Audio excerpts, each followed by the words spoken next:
ดีต้องหมั่นฟังเทศน์อยากเป็นคนวิเศษต้องสร้างเหตุแห่งความดีขอน้อมบูชาพระรัตนตรัยอันเป็นที่พึ่งสูงสุดในชีวิต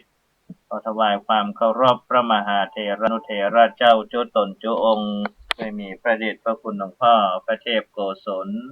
หลวงพ่อที่ปรึกษาเจ้าคณะภาค7วัดศรีโสดาพระอารามหลวงเป็นเก้าเป็นประธานพระเดชพระคุณหลวงพ่อพระเทพปริยัติหลวงพ่อเจ้าคณะจังหวัดเชียงใหม่พระเดชพระคุณหลวงพ่อพระเทพสิงหวราจารย์หลวงพ่อรองเจ้าคณะจังหวัดเชียงใหม่ฝ่ายงานเผยแผ่หลวงพ่อพระโคสิทธิ์ปริยัตยาภรณ์หลวงพ่อเจ้าคณะตำบลสุเทพเขต1วัดป่าแดงมหาวิหารหลวงพ่อพระครูปริยัติยานุศาสตร์หลวงพ่อที่ปรึกษาเจ้าคณะอำเภอเมืองเชียงใหม่วัดฝ่ายหินครูบาอาจารย์เจ้าจุตนจุองค์ขอเจริญพรญาติโยมผู้ส่วนธรรมและกัลยาณธรรมทุกผู้ทุกท่านที่กำลังรับฟังสถานีวิทยุกระจายเสียงพระพุทธศาสนาแห่งชาติและสังคม FM 104.50 เมกะเฮิรตซ์ออกอากาศณวัดฝ่ายหินอำเภอเมืองจังหวัดเชียงใหม่สถานีวิทยุสาธารณะจังหวัดเชียงใหม่คลื่นพัฒนาคุณภาพชีวิตออกอากาศณวัดป่าแดงมหาวิหารอำเภอเมืองจังหวัดเชียงใหม่พร้อมด้วยคลื่นกัลยาณธรรมเว็บไซต์กัลยาณมิตรเสียงตามสายห่อกระจายข่าวทุกวัดทุกวาทุกหมู่บ้านตวยเช้าวันนี้หลังจากที่ได้ฟังน้ำฟังธรรมในรายการมรดกธรรมกำเมืองของท่านอาจารย์พระครูวิสิทธิ์ศิลพรวัดวังสิงห์คำรายการธรรมะประทีปส่องตางของหลวงพ่อพระครูสุจิตตานุรักษ์หลวงพ่อเจ้าวาดวัดพระบาทอุดมเจ้าคณะอำเภอฝางจบลงเป็นที่บรมวลไปเรียบร้อยแล้วก็มาพบปะอุจากันในรายการเสียงจาก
ไปสวดมนต์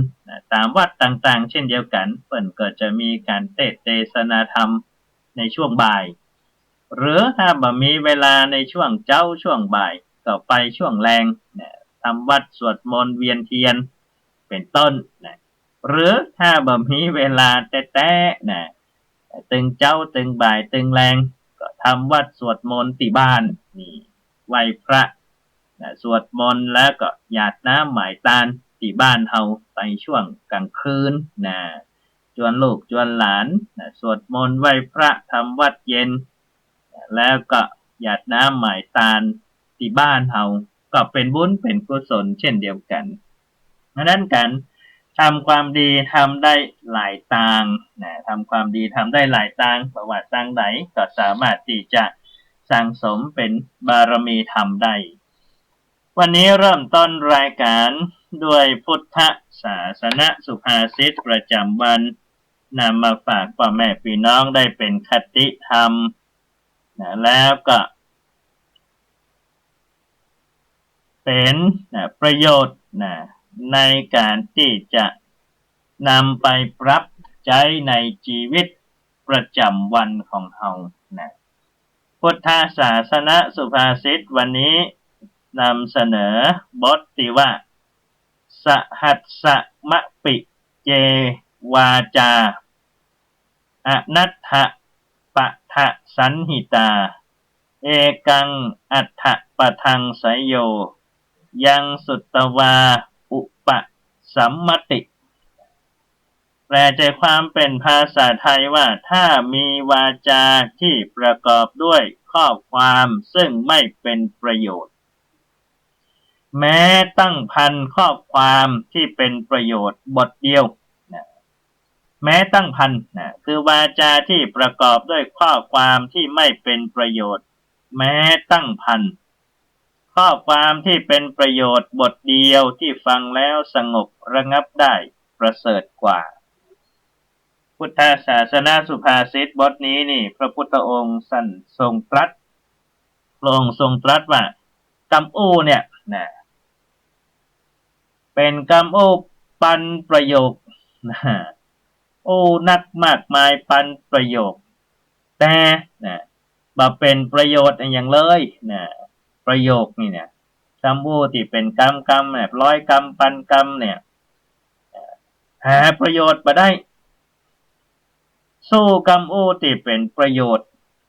เป็นประโยคเดียวฟังแล้วเข้าใจลำงับได้ฟังแล้วเข้าใจทำให้เกิดความ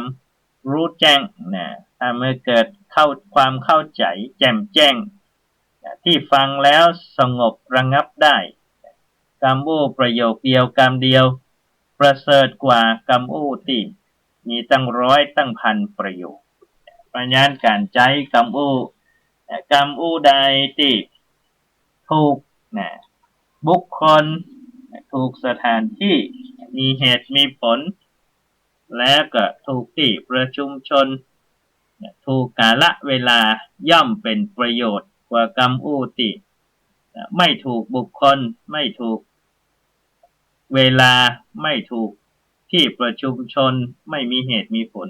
เป็นกำอู้เรื่อยเปื่อยเนี่ยก็เสียเปล่าที่จะไปฟังเพราะฉะนั้นการกำอู้กำจากันก็ควรที่จะเป็นกำอู้ที่เป็นประโยชน์สร้างสรรค์ก็ให้เกิดความดีงามเป็นคำพูดที่แนะนำบ่ใจนินทาบ่ใจให้ร้ายให้ร้ายนี่ก็คือใส่ร้ายใส่ความหรือแตกแยกหรือเป็นคำพูดที่เสียดสีคำพูดเสียดสีเนี่ยเราจะได้ยินกันมันช่วงนี้นะจะมีคำพูดเสียดสีกันมากโดยเฉพาะทางบนคือทางบนห้องว่าอย่างการประชุมที่ผ่านมาก็ไม่ต้องเอ่ยละที่ไหนคนทุกคนก็รู้ละเพราะนั้นในเรื่องกำอู้กับการใช้กำอู้กำจาควรจะเป็นกำอู้ที่สร้างสรรค์เป็นประโยชน์แนะนำและก็ประสานสามัคคีมาทำให้คนอื่นแตกแยกกันไม่ใช่ยุแยงแตกแทงรั่วที่เป็นว่ากันเพราะฉะนั้นคำอู้เหล่านี้พุทธองค์บ่ได้ทรงสรรเสริญแต่พระพุทธองค์ทรงสรรเสริญว่าคำอู้แม้ว่าจะเป็นคำอู้สั้นๆแต่เป็นประโยชน์ถูกคนถูกที่ถูกเวลามีเหตุมีผลมีหลักมีการย่อมจะดีกว่าคำอู้ที่ใช้โดยพร่ำเพรื่อเป็นต้นก็เป็นพุทธศาสนาสุภาษิตนำมาฝากพ่อแม่พี่น้องได้พิจารณานำไปเป็นคติธรรมกันในเช้าวันนี้ก่อนที่จะเป็นวันพระวันพรุ่งนี้ก็วันพระวันศีลนี้ในช่วงเข้าพรรษาในแต่ละวัดแต่ละวาก็จะมีกิจกรรมกัน ที่ใกล้เคียงกันคือตั้งช่วงเช้าช่วงบ่ายช่วงแรงบางวัดเปิ่นก็จะรวบในช่วงเช้าหมดอย่างเช่นวัดตั้งในเมืองเนี่ยหลายวัดเปิ่นก็ศรัทธาญาติโยมไปทำการทำงานกันก็รวบเอาตอนเช้าตึงฟังเทศน์ตึงเวียนเทียนตึงเจริญจิตตภาวนาแต่ก็หลายวัดเกิดทำในช่วงหลายเวลาอย่างเช่นช่วงเช้าทำบุญใส่บาตรฟังธรรมช่วงบ่ายเจริญพระพุทธมนต์สวดมนต์กรรมฐานเจริญจิตตภาวนาฟังธรรมในช่วงแรงทำวัดสวดมนต์เย็นแล้วก็เวียนเทียนเป็นต้นหลายวัดหลายวาก็ทำกิจกรรมกันในช่วงเข้าพรรษาเพราะฉะนั้นวันพรุ่งนี้ถ้าไผ่มีเวลาอย่างที่ได้กล่าวไว้ต้นรายการว่าถ้ามีเวลาช่วงไหนก็ไปถ้าบ่มีเวลาแต่ว่านี่ก็ทำที่บ้านเฮาก็ได้ประโยชน์เช่นเดียวกัน8:13 นาทีวันพรุ่งนี้วันพระเฮาได้มาพบกันรวมไปถึงวันที่2 วันตั้งหน้านี่จะบ่ได้พบกันเพราะว่าวันพระนี่ที่วัดสันทรายหลวงนี่ก็จะมีกิจกรรมกันทั้งวันถึงช่วงเช้าช่วงบ่ายช่วงเย็นอย่างที่ได้ว่าตะกี้แล้วก็วันที่อาตมาภาพมีศาสนกิจต้องไปปฏิบัติในช่วงเช้าต้องเดินทางแต่เช้าเพราะว่าในช่วงเข้าพรรษานี้ตุเจ้านี่เวลาจะไปปฏิบัติศาสนกิจที่ไกลๆเนี่ยในพระธรรมวินัยก็กำหนดไว้ว่าให้ไปปิกได้ภายในเวลา7 วันไปปิกได้ในเวลา7 วันแต่ส่วนใหญ่เปิ้นก็จะไปเจ้าปิกแรงถ้ามีกิจนิมนต์ถ้ามีศาสนกิจที่จำเป็นตามที่ได้ระบุไว้ในสัตตหกรณียะสัตตะแปลว่า7นี่นะก็ไปได้ไปปิกได้ภายใน7 วันก็จะบะขาดพรรษาภาษาทั่วไปว่าจะอันแต่ก็เมื่อมีศาสนกิจที่จำเป็นอย่างเช่นไปกิจนิมนต์ที่ญาติโยมนิมนต์ไว้อันนี้ไปได้หรือไปเสาะเกี่ยวกับวัสดุอุปกรณ์หรืองบประมาณในการที่จะมาบูรณะปฏิสังขรณ์วัดวาอารามนี่ก็ไปได้ปิตามารดาครูอุปถากบ่สบายเจ็บไข้ได้ป่วยก็สามารถจะเดินทางไปเยี่ยมได้เป็นต้นอันนี้ก็เป็นเหตุที่สามารถไปได้ในช่วงเข้าพรรษาเพราะนั้นต้องทำความเข้าใจหลายท่านหลายคนว่าโอ้ตัวเจ้าบ่อยู่วัดไปบ่ปะนี่นะ ไปไหนบ่ฮู้เข้าพรรษาตัวเจ้าบ่อยู่วัดนี่นะเปิ้นมีพระธรรมวินัยกำหนดไว้ภายใน7 วันก็ไปปิกได้โดยเหตุที่มีเหตุจำเป็นโดยเหตุที่มีเหตุจำเป็นอันนั้นการไปกิจนิมนต์ที่ญาติโยมนิมนต์ไว้ล่วงหน้าก็สามารถไปได้ไปได้ก็เช่นเดียวกันกิจนิมนต์หรือสิ่งที่จะไปโปรดญาติโยมก็สามารถจะสนองเป็นปฏิการะตอบแทนกันได้ด้วยความเมตตาธรรมต่อกันเรื่องราวของชาดกเรื่องใหม่ที่เล่าตวารัตนประโชตชาดกเนี่ยหรือว่ารัตนประโชตวานี้อาตมาภาพได้เล่ามาถึงตอนที่มีเหตุการณ์น้ำท่วมเกิดขึ้นในเมืองเมขวตีของพระเจ้ามหาตถะและก็พระนางสิริรัตนอาภาพระนางสิริรัตนอาภานั้นก็ทรงพระคันในพระคันนั้นก็คือพระโพธิสัตว์ของเราได้เสด็จมาปฏิสนธิในพระคันของพระนางสิริรัตนอาภาและก็พระนางก็ได้ฝันว่ามีผู้ชายคนหนึ่งตัวดำตัวใหญ่หนุ่งผ้าแดงถือมีดดาบคมกริบมาตีพระนางแล้วก็มาควักเอาในตาควักเอาหัวใจแล้วก็ใช้มีดดาบนั้นตัดตัวพระนางรองรับเอาโลหิตคือเลือดไปแล้วก็หนีไป ปุโรหิตอาจารย์ก็ทำนายความฝันว่าบ้านเมืองเมฆาวตีจะเกิดอุทกภัยคือน้ำท่วมในเย็นนี้เพราะฉะนั้นก็จะสร้างความพลัดพรากจากกันระหว่างพระเจ้ามหารทะและก็พระนางสิริรัตนอาภาและก็ลูกที่อยู่ในพระครรภ์พระเจ้ามหารทะก็หันว่าการทำนายตายตักเพื่อที่จะบ่ให้เกิดความประมาทก็เลยสั่งให้หาศาลามาต่อเรือลำใหญ่แล้วความฝันของพระนางสิริรัตนาภาก็เป็นจริงในช่วงแรงกับฝนก็ตกลงมาจนน้ำท่วมชั่ว7 ต้นลำตาลท่วมสูงใหญ่ 7 ต้นลำตาลนี่ก็ตึกหลาย10 ชั้นพระเจ้ามหารทะจึงได้พาพระนางสิริรัตนาภาพร้อมด้วยไพร่พลนางสนมทั้งหลายขี่เรือเรือนั้นก็ลอยไปตามกระแสน้ำพระนางสิริรัตนาภาก็เกิดความโศกะปริเทวทุกข์โศกเศร้าว่าโอ้อย่างว่าเป็นจะอีลูกก็จะเกิดละป่ายป้อมาเกิดอุทกภัยจะทำให้พลัดพรากจากบ้านเมืองพลัดพรากจากพระสวามีจากลูกเป็นทุกข์เหลือเกินเมื่อพระราชเทวีตรัสถึงความโศกาปริเทวทุกข์พระเจ้ามหารทะก็ปลอบประโลมมเหสีว่าอย่ากลัวไปเลยอย่าโศกอย่าเศร้าไปเลยสมบัติมีแล้วย่อมวิบัติเป็นที่สุดความเจริญวัยในเบื้องต้นย่อมมีความแก่เป็นที่สุดความไม่มีโรคในเบื้องต้นย่อมมีความเจ็บไข้เป็นที่สุดความเป็นอยู่มีแล้วย่อมมีความตายเป็นที่สุด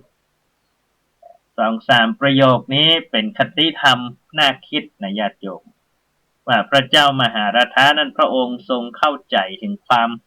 เปลี่ยนแปลงทุกขังความทุกข์ของพระราชาและพระมเหสีและก็บ้านเมืองเกิดขึ้นเพราะว่าเกิดอุทกภัยใหญ่หลวงพระมเหสีก็โศกะปริเทวทุกข์โศกเศร้าพิริพิไรลำพันธ์ถึงความทุกข์เหล่านั้นแต่พระราชาได้ตรัสปลอบประโลมว่าสมบัติมีแล้วย่อมวิบัติเป็นที่สุดแก้วแหวนเงินคำก็มีได้ก็มีเสียความเจริญวัยในเบื้องต้นย่อมมีความแก่เป็นที่สุดคนเฮาเกิดมาเป็นละอ่อนเป็นหนุ่มเป็นสาวเป็นวัยทำงานปฐมวัยมัชชิมวัยก็ย่อมไปสู่ปัจฉิมวัยวัยแก่วัยเฒ่าวัยชราความไม่มีโรคในเบื้องต้นก็ย่อมมีความเจ็บไข้เป็นที่สุดคนเฮานั้นหนีจากโรคภัยไข้เจ็บพยาธิพยาธิมาเบียดเบียนมาได้หรอกทุกคนก็ย่อมที่จะเจอบอกว่าจะมาตอนไหนความเป็นอยู่มีแล้วย่อมมีความตายเป็นที่สุดคนเฮาเกิดมาย่อมมีมรณะคือความตายเป็นที่สุดเกิดแก่เจ็บตายเป็นธรรมดาพระโอวาทของพระเจ้ามหารทะพระองค์ทรงตรัสปลอบพระมเหสีให้กำลังใจว่าทุกสิ่งทุกอย่างนั้นล้วนเป็นไปเป็นอนิจจังทุกขังอนัตตาตามกฎเกณฑ์ความเป็นจริงพระนางอย่าร่ำค่ำครวญไปนักเลยความเป็นไปของโลกย่อมเป็นธรรมดาอย่างนี้สังขารตั้งหลายบ่เที่ยงแท้พระพุทธเจ้าตั้งหลายตรัสแล้วอย่างนี้พระเจ้ามหาราชานี่เป็นคนธรรมะธรรมโมเข้าใจในพระธรรมคำสอน พระองค์ก็ตรัสต่อไปว่ากุศลอันใดอันหนึ่งที่น้องนางทำไว้ดีแล้วทั้งทำไว้แก่ลูกก็ดีแก่คนอื่นก็ดีแก่ตัวปี้นี้ก็ดีจงตั้งจิตคิดในส่วนที่เป็นคุณงามความดีเถิดเพราะนั้นอย่าไปกลัวตายอย่าไปกลัวการพลัดพรากจงคิดถึงคุณงามความดีที่ได้ทำแล้วก็จะเกิดความสุขใจพระเจ้ามหาราชก็ตรัสปลอบประโลมพระมเหสีอย่างนี้พ่อแม่พี่น้องหุ้นส่วนธรรมทั้งหลายในคณะที่ทั้งสองพระองค์และกับไพร่พลประชานราษฎรทั้งหลายนั่งเรือนะลอยอยู่บนน้ำที่กำลังไหลหลังทั้งถมมาสูงขึ้นเนี่ยก็มีคลื่นลมปัดมาน้ำก็เป็นคลื่นใหญ่หลวงปัดเอาเรือพระที่นั่งแตกแยกเป็นสองส่วนหนึ่งพระนางสิริรัตนอาภาส่วนหนึ่งพระเจ้ามหาราชประทับแยกกันสองฝั่ง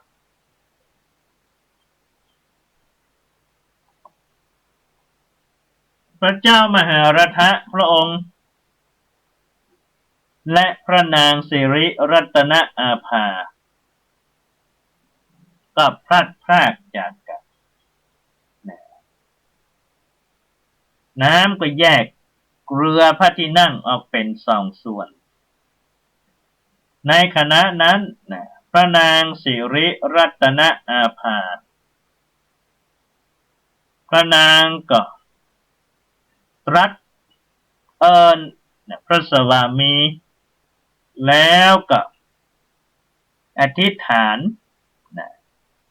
ถึงเทพพยดาตั้งหลายว่าข้าแต่เทพพยดาตั้งหลายขอช่วยให้ข้าพเจ้าตั้งหลายได้ผ่านพ้นความทุกข์เข็นใจในครั้งนี้ไปโดยเถิดแล้วพระนางก็ตรัสเอิญพระสวามีไปว่าข้าแต่พระสวามีมาช่วยข้าเจ้าตัวช่วยหม่อมฉันด้วยช่วยปลดเปลื้องให้พ้นทุกข์หม่อมฉันเว้นจากพระองค์แล้วจะไม่รอดอยู่ได้เพราะนั้นพระองค์อย่าทิ้งหม่อมฉันเนอะด้วยความเป็นแม่หญิงเนาะเวลาเจอเหตุการณ์ระทึกกระทึกครึกโครมไม่ว่าจะเป็นภัยผู้ใดก็ตามจะเป็นแม่หญิงผู้ชายก็ตามถ้าเจอเหตุการณ์เราต้องตั้งสติไม่ได้พระพุทธองค์ถึงทรงตรัสว่าสติสัมปชัญญะต้องกำกับอยู่ขณะที่เป็นปัจจุบันจะได้ไม่หลงลืมและไม่กลัวสิ่งที่เกิดขึ้นในขณะนั้นเหตุการณ์นั้นพระเจ้ามหาราชพระองค์นั้นหัน